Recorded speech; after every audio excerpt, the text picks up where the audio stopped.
بسم اللہ الرحمن الرحیم۔ اللہم صلی علی محمد و علی آل محمد۔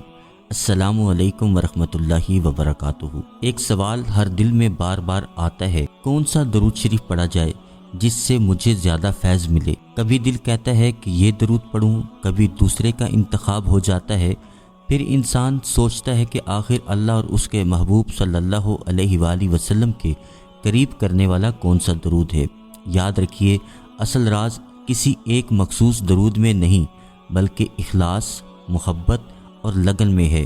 جس دل سے، جس محبت کے ساتھ اور جتنی کثرت سے آپ درود پاک پڑھیں گے، اتنی ہی زیادہ رحمتیں آپ پر اتریں گی۔ درود شریف کی تمام صورتیں نور ہیں، رحمت ہیں، برکت ہیں۔ کوئی درود پاک چھوٹا نہیں، کوئی کم اثر نہیں، سب اللہ کے محبوب صلی اللہ علیہ وآلہ وسلم تک پہنچتے ہیں۔ فرق صرف اتنا ہے کہ ہم اسے کس محبت اور توجہ سے پڑھتے ہیں۔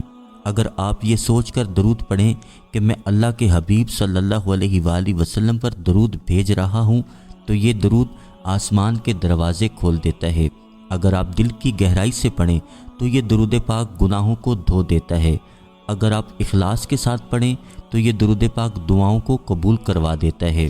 یاد رکھیے، اصل طاقت درود کی کثرت میں اور دل کی محبت میں ہے، نہ کہ کسی ایک خاص الفاظ کی قید میں۔ درود شریف کا منبع ذات رسول پاک صلی اللہ علیہ وآلہ وسلم ہی ہیں، لیکن ہر روح کو اس کی کیمسٹری کے مطابق فیض ملتا ہے۔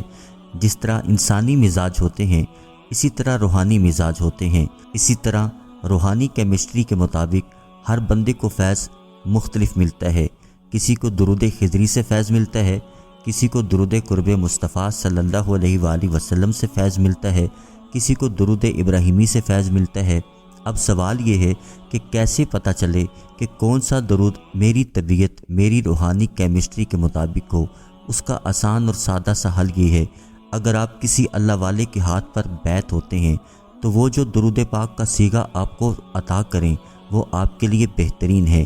اس کی کثرت کریں اور آپ کی روحانی کیمسٹری کے مطابق ہوتا ہے، جس کو پڑھنے سے آپ جلد فیض یاب ہونے لگتے ہیں۔ آپ پر درود شریف کی نورانیت، روحانیت، علوم اور خوشبو جلد کھلنے لگتی ہے۔ دوسرا پہلو یہ ہے، اگر آپ نے کوئی مرشد نہیں بنایا اور آپ درود شریف کو اپنا مرشد بنا کر اس راہ پر چلنا چاہتے ہیں تو آپ درود شریف کے مختلف صیغے پڑھیں۔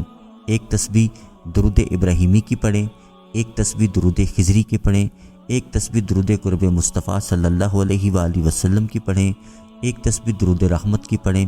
اس عمل کو ایک ہفتہ معمول میں رکھیں، پھر دیکھیں کہ کون سا درود شریف زیادہ پڑھنے کو دل چاہ رہا ہے۔ پھر جس درود شریف کی طرف دل زیادہ مائل ہو اس کی تعداد بڑھا دیں۔ اس طرح کرتے کرتے کچھ روز کے اندر آپ کی طبیعت، آپ کا رجحان ایک درود شریف کے صیغے پر رک جائے گا، جس کو پڑھ کر آپ کو سکون ملے گا، جو آپ کی زبان پر بار بار آئے گا، جس کو پڑھ کر آپ کو خوشی محسوس ہوگی، جس کو پڑھ کر آپ کو مزہ آئے گا۔ جب ایسا ہونے لگے تو سمجھ جائیں یہی درود شریف آپ کی روحانی مزاج کے مطابق ہے۔ پھر اس درود شریف کو پڑھنا شروع کر دیں۔ ایک درود پاک کو اتنا عشق، توجہ، محبت اور لگن کے ساتھ پڑھیں کہ اس کی نورانیت سے آپ لبالب لبریز ہو جائیں، آپ کے دل کے برتن اس درود کے نور سے بھرنے لگیں۔ پھر اس میں سے مخلوق خدا میں فیض بانٹیں۔ آپ نے اس درود پاک سے کیا پایا، آپ کو اس درود پاک سے کیا فیض ملا، لوگوں کو واقعات بتائیں، مشاہدات بتائیں، اپنے درود پاک کا سفر کیسے شروع کیا، یہ لوگوں میں بانٹیں۔ ایک درود پڑھنے پر زور اس لیے دیا جاتا ہے تاکہ ہم اس درود پاک کے اندر موجود خزانوں میں سے بھرپور فائدہ اٹھا سکیں۔